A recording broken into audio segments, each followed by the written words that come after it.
Welcome back to Classic Christmas Stories.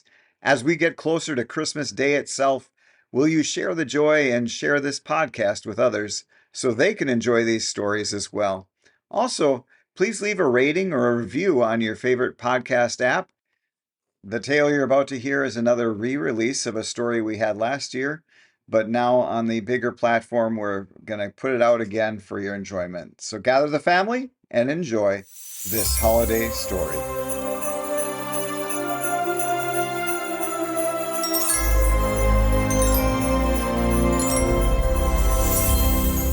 The Littlest Orphan and the Christ Baby by Margaret E. Sangster, Jr. The littlest orphan gazed up into the face of the Christ baby, who hung in a gold frame and smiled above the mantel shelf. The mantel was dark, made of black mottled marble that suggested tombstones, and the long room, despite its row of neat white beds, gave an impression of darkness, too. But the picture above the mantel sparkled and scintillated and threw off an aura of sheer happiness. Even the neat in memoriam card tacked to the wall directly under it could not detract from its joy. All of rosy babyhood, all of unspoiled laughter, all of the beginnings of life were in that picture. And the littlest orphan sensed it, even though he did not quite understand. The matron was coming down the room with many wreaths, perhaps a dozen of them, braceleting her thin arm. The wreaths were just a trifle dusty. Their imitation holly leaves spoke plaintively of successive years of hard usage. But it was only 2 days before Christmas, and the wreaths would not show up so badly under artificial light. The Board of Trustees, coming for the entertainment on Christmas Eve, never arrived until the early winter dusk had settled down, and the wreaths could be laid away as soon as the holiday was past for another 12 months. The littlest orphan, staring up at the picture, did not hear the matron's approaching footsteps. True, the matron wore rubber heels, but any other orphan in the whole asylum would have heard her. Only the littlest orphan, with his thin, sensitive face and his curious fits of absorption, could have ignored her coming. He started painfully as her sharp voice cut into the silence. "John," she said, and the frost that made such pretty lacework upon the window panes wrought havoc with her voice. "John, what are you doing here?" The littlest orphan answered after the manner of all small boy children. "Nothin'," he said. Standing before him, the matron, who was a large woman, seemed to tower. "You are not telling the truth, John," she said. "You have no right to be in the dormitory at this hour. Report to Miss Mace at once." Miss Mace was the primary teacher. "And tell her that I said you were to write 5 extra pages in your copybook. At once!" With hanging head, the littlest orphan turned away. It seemed terribly unfair, although it was against the rules to spend any but sleeping hours in the dormitory. He was just learning to write, and 5 pages meant a whole afternoon of cramped fingers and tired eyes. But how could he explain to this grim woman that the Christ baby fascinated him, charmed him, and comforted him? How could he explain that the Christ baby's wide eyes had a way of glancing down, almost with understanding, into his own? How could he tell, with the few weak words of his vocabulary, that he loved the Christ baby, whose smile was so tenderly sweet? That he spent much of his time standing as he stood now, in the shadow of that smile? He trudged away with never a word, down the length of the room, his clumsy shoes making a feeble clatter on the bare boards of the floor. When he was almost at the door, the matron called after him. "Don't drag your feet, John," she commanded him. And so he walked the rest of the way on tiptoe, and closed the door very softly after him. The halls were already decorated with long streamers of red and green crepe paper that looped along in a half-hearted fashion from picture to picture. The stair railing was wound with more of the paper, and the schoolroom, where Miss Mace sat stiffly behind the broad desk, was vaguely brightened by red cloth poinsettias set here and there at random. But the color of them was not reflected in the littlest orphan's heart, as he delivered his message and received in return a battered copybook. As he sat at his desk, writing laboriously about the cat who ate the rat and the dog who ran after the cat, he could hear the other orphans playing outside in the courtyard. Always they played from 4 o'clock, when school was over, until 5:30, which was supper time. It was a rule to play from 4 until 5:30. They were running and shouting together, but in a stilted way. The littlest orphan did not envy them much. They were all older and stronger than he, and their games were sometimes hard to enjoy. He had been the last baby taken before a new ruling making 6 years the minimum entrance age had gone through, and he was only 5 years old now. Perhaps it was his very littleness that made the matron more intolerant of him. He presented to her a problem that could not be met in a mass way. His clothing had to be several sizes smaller than the other clothing, his lessons less advanced, and so on. Drearily he wrote, and listened between sentences to the scratching pen of Miss Mace. The dog had caught the cat, and now the man beat the dog, and then it was time to start all over again, back at the place where the cat ate the rat. 2 pages, 3 pages, 4 pages. Surreptitiously, the littlest orphan moved his fingers one by one and wondered that he was still able to move them. Then, working slowly, he finished the last page and handed the copybook back to the teacher. As she studied it, her face softened slightly. "Why did the matron punish you, John?" she asked, as if on impulse, as she made a correction in a sentence. The littlest orphan hesitated for a second, and then, "I shouldn't have been in the dormitory," he said slowly, "and I was." Again Miss Mace asked a question. "But what," she queried, "were you doing there? Why weren't you out playing with the other children?" She didn't comment upon the fault, but the littlest orphan knew that she also thought the punishment rather severe. Only it isn't policy to criticize a superior's method of discipline. He answered her second question gravely. "I was looking at the Christ baby over the mantel," he said. As if to herself, Miss Mace spoke. "You mean the picture Mrs. Benchley gave in memory of her son," she murmured. "The pastel." And then, "Why were you looking at it?" She hesitated, and the littlest orphan didn't know that she had almost said dear. Shyly the child spoke, and wistfulness lay across his thin, small face. An unrealized wistfulness. "He looks so nice," said the littlest orphan gently. "Like he had a mother, maybe." Supper that night was brief, and after supper there were carols to practice in the assembly room. The littlest orphan, seated at the extreme end of the line, enjoyed the singing. The red-headed boy, who fought so often in the courtyard, had a high, thrilling soprano. Listening to him as he sang the solo parts made the littlest orphan forget a certain black eye, and a nose that had once been swollen and bleeding. Made him forget lonely hours when he had lain uncomforted in his bed as a punishment for quarreling. The red-headed boy was singing something about gold and frankincense and myrrh. The littlest orphan told himself that they must be very beautiful things. Gold. The Christ baby's frame was of gold. But frankincense and myrrh were unguessed names. Maybe they were flowers, real flowers that smelled pretty, not red cloth ones. He shut his eyes, singing automatically, and imagined what these flowers looked like, the color and shape of their petals, and whether they grew on tall lily stalks or short pansy stems. And when the singing was over, and he opened his eyes with a start and realized that the matron was speaking. "Before you go to bed," she was saying, "I want you to understand that you must be on your good behavior until the trustees leave tomorrow evening. You must not make any disorder in the corridors or in the dormitories. They have been especially cleaned and dusted. You must pay strict attention to the singing. The trustees like to hear you sing. They will all be here, even Mrs. Benchley, who has not visited us since her son died. And if one of you misbehaves—" She stopped abruptly, but her silence was crowded with meaning, and many a child squirmed uncomfortably in his place. It was only after a moment that she spoke again. "Good night," she said abruptly, and the orphans chorused back, "Good night." Undressing carefully and swiftly, for the dormitory was cold and the lights were dim, the littlest orphan wondered about the trustees, and in particular about Mrs. Benchley, who had lost her son. All trustees were ogres to asylum children, but the littlest orphan couldn't help feeling that Mrs. Benchley was the least ogre-like of them all. Somehow she was a part of the Christ baby's picture, and it was a part of her. If she were responsible for it, she could not be all bad.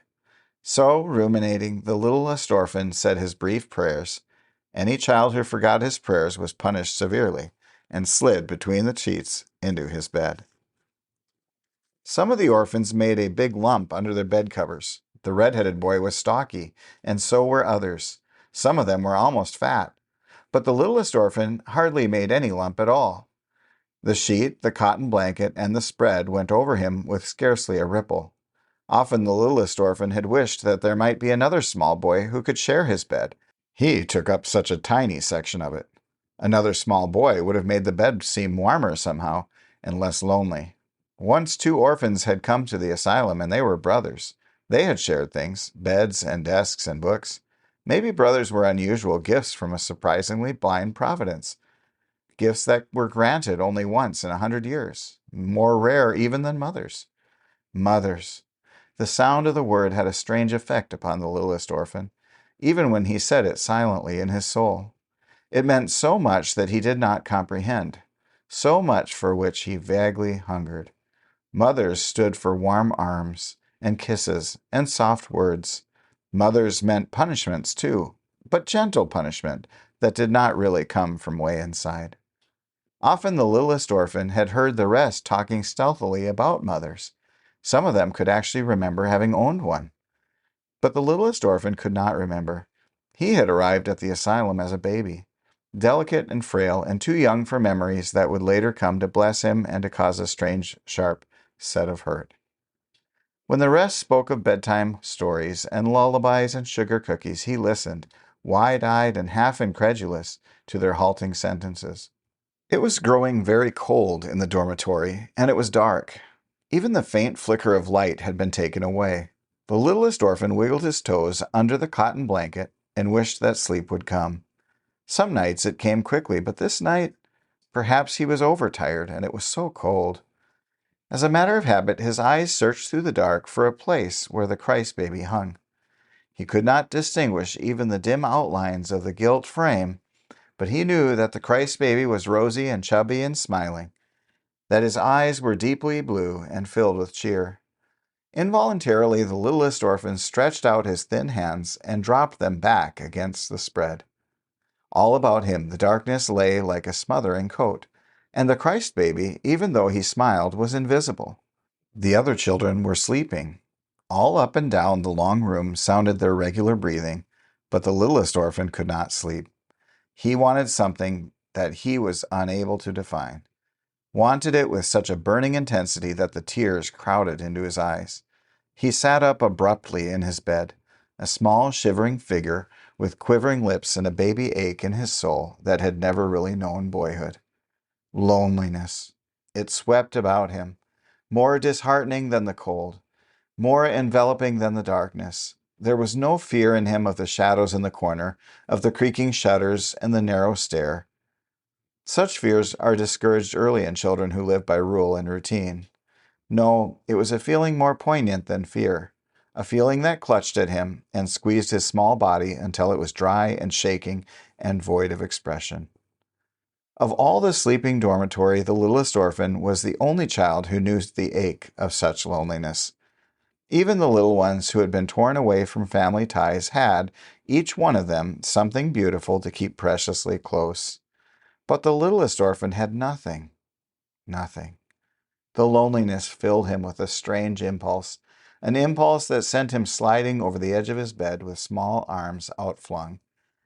All at once he was crossing the floor on bare, mouse-quiet feet, past the placidly sleeping children, past the row of lockers, past the table with its neat cloth and black-bound impressive guest book, past everything until he stood, a white spot in the blackness, directly under the mantel. The Christ baby hung above him, and, though the littlest orphan could not see, he felt that the blue eyes were looking down tenderly. All at once he wanted to touch the Christ baby, to hold him tight, to feel the sweetness and warmth of him. Tensely, still moved by the curious impulse, he tiptoed back to where the table stood. Carefully he laid the guest book on the floor. Carefully he removed the white cloth, and then staggering under the, to him, great weight, he carried the table noiselessly back with him. Though it was a really light, small table, the littlest orphan breathed hard as he set it down. He had to rest, panting for a moment before he could climb up on it. All over the room lay silence, broken only by the sleepy sounds of the children. The littlest orphan listened almost prayerfully as he clambered up on the tabletop and drew himself to an erect position. His small hands groped along the mantel shelf, touched the lower edges of the golden frame, but the Christ baby was still out of reach. Feverishly obsessed with one idea, the littlest orphan raised himself on tiptoe. His hands gripped the chill marble of the mantel. Tugging, twisting, all with the utmost quiet, he pulled himself up until he was kneeling on the mantel shelf. Quivering with nervousness as well as the now intense cold, he finally stood erect. And then, only then, he was able to feel the wire and the nail that held the Christ baby's frame against the wall. His numb fingers loosened the wire carefully, and then at last the picture was in his arms. It was heavy, the picture, and hard. Not soft and warm as he had somehow expected it to be. But it was the Christ baby nevertheless. Holding it close, the littlest orphan fell to speculating upon the ways of getting down, now that both of his hands were occupied. It would be hard to slide from the mantel to the table, and from table to floor, with neither sound nor mishap. His eyes troubled, his mouth a wavering line in his pinched face, the littlest orphan crowded back against the wall. The darkness held now the vague menace of depth. Destruction lurked on a single misstep. It had been a long way up. It would be even longer going down. And he now had the Christ baby, as well as himself, to care for. Gingerly he advanced 1 foot over the edge of the mantel and drew it back, sharply. He almost screamed in sudden terror. It was as if the dark had reached out long, bony fingers to pull him from his place of safety. He wanted to raise his hands to his face, but he could not release his hold on the golden frame. All at once he realized that his hands were growing numb with the cold, and that his feet were numb too. The minutes dragged by. Somewhere a clock struck many times. The littlest orphan had never heard the clock strike so many times at night before. He cowered back until it seemed to his scared small mind that he would sink into the wall. And then, as the clock ceased striking, he heard another sound, a sound that brought dread to his heart. It was a step in the hall, a heavy, firm step that, despite rubber heels, was now clearly recognizable. It would be the matron, making her rounds of the building before she went to bed. As the steps came nearer along the hall, a light, soft and yellow, seemed to grow in the place. It would be the lamp that she carried in her hand. The matron reached the door and peered in, and then, with lamp held high, she entered the room. And her swift glance swept the rows of white beds, each but one with its sleeping occupant. The littlest orphan on the mantel clutched the Christ baby closer in his arms and waited. It seemed to him that his shivering must shake the room. He gritted his teeth convulsively as the matron's eyes found his tumbled, empty bed. Hastily forgetting to be quiet, the woman crossed the room. She pulled back the spread, the blanket, and then, as if drawn by a magnet, her eyes lifted, traveled across the room, and found the small white figure that pressed back into the narrow space. Her voice was sharper even than her eyes when she spoke. "John," she called abruptly, and her anger made her forget to be quiet. "What are you doing up there?" Across the top of the Christ baby's gilt frame, the eyes of the littlest orphan stared into the eyes of the matron with something of a fascination that one sees in the eyes of a bird charmed by a cat or a snake. In narrow white beds all over the room, children were stirring, pulling themselves erect, staring. One child snickered behind a sheltering hand, but the littlest orphan was conscious only of the matron. He waited for her to speak again. In a moment she did. "John," she said, and her voice was burning and yet chill with rage, "you are a bad boy. Come down at once." His eyes blank with sheer fright, his arms clasping the picture close, the littlest orphan answered the tone of that voice. With quivering lips, he advanced 1 foot, then the other, and stepped into the space that was the room below. He was conscious that some child screamed. He himself did not utter a sound, and that the matron started forward. And then he struck the table and rolled with it and the Christ baby's splintering picture into the darkness. The littlest orphan spent the next day in bed with an aching head and a wounded heart. The pain of his bruises did not make a great difference. Neither did the threats of the matron penetrate his consciousness. Only the bare space over the mantel mattered. Only the blur of blue and yellow and red upon the hearth where the pastel had struck. Only the knowledge that the Christ baby, the meaning of all light and happiness, was no more, troubled him. There was a pleasant stir about the asylum. An excited child creeping into the dormitory told the littlest orphan that one of the trustees had sent a tree, and that another one was donating ice cream, and that there were going to be presents. But the littlest orphan did not even smile. His face was set and drawn. Dire punishment waited for him after his hurts were healed, and there would be no Christ baby to go to for comfort and cheer when the punishment was over.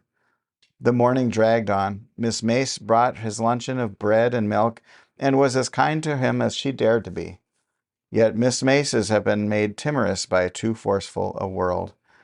Once, during the early afternoon, the matron came in to examine his bruised head, and once a maid came to rub the colored stains from the hearth.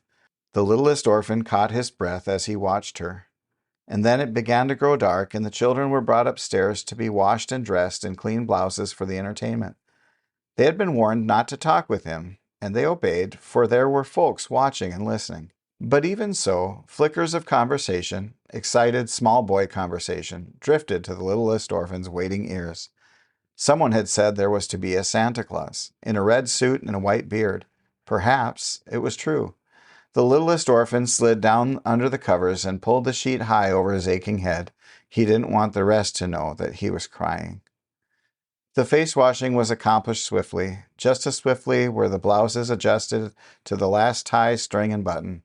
And then the children filed downstairs and the littlest orphan was left alone again. He pulled himself up gingerly until he sat erect and buried his face in his hands. Suddenly, from downstairs came the sound of music. First the tiny piano, and then the voices of the children as they sang. Automatically, the littlest orphan joined in, his voice quavering weakly through the empty place. He didn't want to sing. There was neither rhythm nor melody in his heart, but he had been taught to sing those songs, and sing them he must. First there was O Little Town of Bethlehem, and then a carol, and then the one about gold and frankincense and myrrh. Strange that the words did not mean flowers tonight. And then there was a hush. Perhaps it was a prayer. And then a burst of clapping and a jumble of glad cries. Perhaps that was the Santa Claus in his trappings of white and scarlet. The littlest orphan's tears came like hot rain in his tired eyes. There was a sound in the hall, a rubber-heeled step upon the bare floor. The littlest orphan slid down again under the covers until only the bandage on the brow was at all visible. When the matron stooped over him, she could not even glimpse his eyes. With a vigorous hand, she jerked aside the covers. Sick or no, she told him, you've got to come downstairs. Mrs. Benchley wants to see the boy who broke her son's memorial picture. I'll help you with your clothes. Trembling violently, the littlest orphan allowed himself to be wedged into undies and a blouse and a pair of coarse, dark trousers. He laced his shoes with fingers that shook, mingled with fear and weakness. And then he followed the matron out of the dormitory and through the long halls, with their mocking festoons of green and red paper, and into the assembly room where the lights were blinding and the Christmas tree was a blaze of glory. The trustees sat at one end of the room, the far end. They were a mass of dark colors, blacks and browns and somber grays. Following in the wake of the matron, the littlest orphan stumbled toward them. Mrs. Benchley. Would she beat him in front of all the rest? Would she leap at him accusingly from that dark mass? He felt smaller than he had ever felt before, and more inadequate. The children were beginning to sing again, but despite their singing, the matron spoke, not loudly as she did to the children, but with a curious deference. This is John, Mrs. Benchley, she said, the child who broke the picture. Biting his lips so that he would not cry out, the littlest orphan stood in the vast shadow of the matron. He shut his eyes. Perhaps if this Mrs. Benchley meant to strike him, it would be best to have his eyes shut.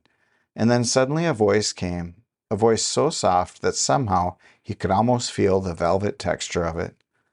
Poor child, said the voice. He's frightened, and ill, too. Come here, John. I won't hurt you, dear. Opening his eyes incredulously, the littlest orphan stared past the matron into the sort of face small children dream about. Violet-eyed and tender, lined perhaps and sad about the mouth and wistful, but so sweet.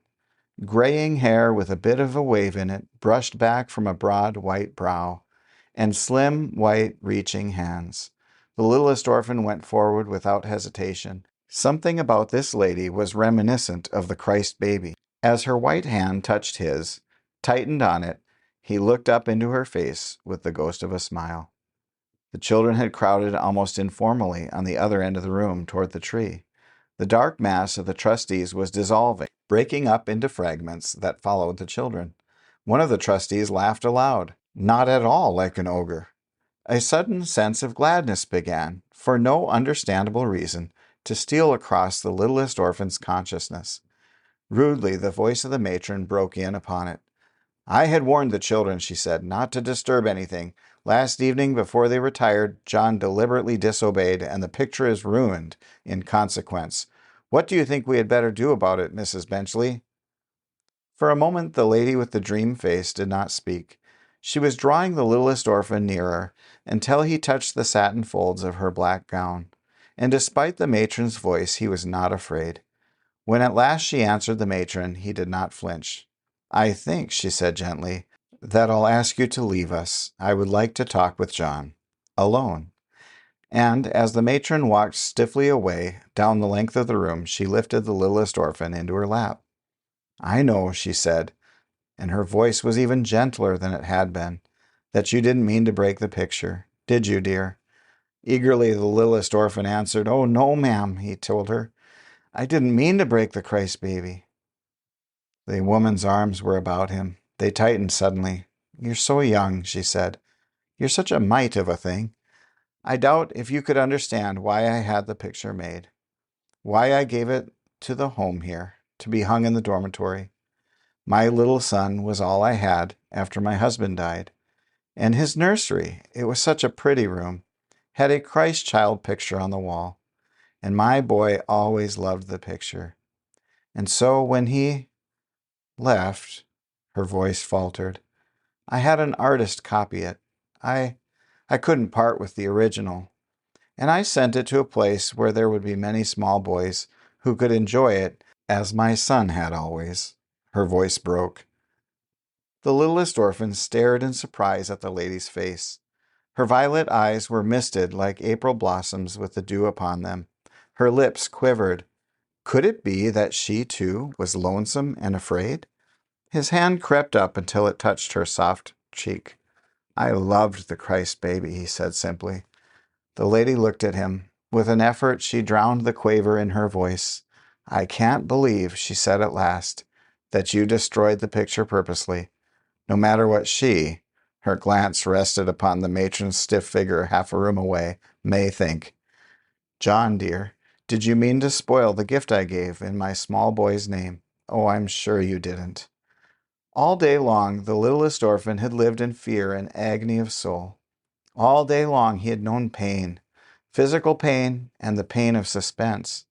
Suddenly he buried his face in the lady's neck. He had never known before that there was a place in ladies' necks just made for tiny heads, and the tears came.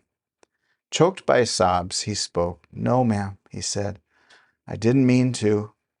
It was only because I was cold and lonesome. And the bed was big, and all the rest was asleep, and the Christ baby always looked so pink and glad and warm, and I wanted to take him into my bed and cuddle close." He burrowed his head deeper into the neck, "so that I wouldn't be cold anymore, or lonesome anymore." The lady's arms tightened about the littlest orphan's body until the pressure almost hurt, but it was a nice sort of hurt. It shocked her somehow to feel the thinness of that body, and her tears fell quite unrestrained upon the littlest orphan's bandaged head. And then all at once she bent over, and her lips pressed ever so tenderly upon the place where his cheek almost met her ear. "Not to be cold," she whispered, more to herself than to the littlest orphan, "or lonesome any more. To have the nursery opened again, and the sound of the tiny feet in the empty rooms. To have the Christ child smiling down upon a sleeping little boy. To kiss bruises away again. Not to be lonesome any more or cold. Suddenly she tilted back the littlest orphan's head, was looking deep, deep into his bewildered eyes. John, she said, and his name sounded so different when she said it. How would you like to come away from here and live in my house with me? How would you like to be my boy? A silence had crept over the other end of the room. One of the trustees, who wore a clerical collar, had mounted the platform. He was reading from the Bible that visiting ministers read from on a Sunday. His voice rang, resonant and rich as an organ tone, through the room. For unto us a child is born, he read. Unto us a son is given. The littlest orphan, with a sigh of utter happiness, crowded closer into the arms that held him. And it was Christmas Eve. The end.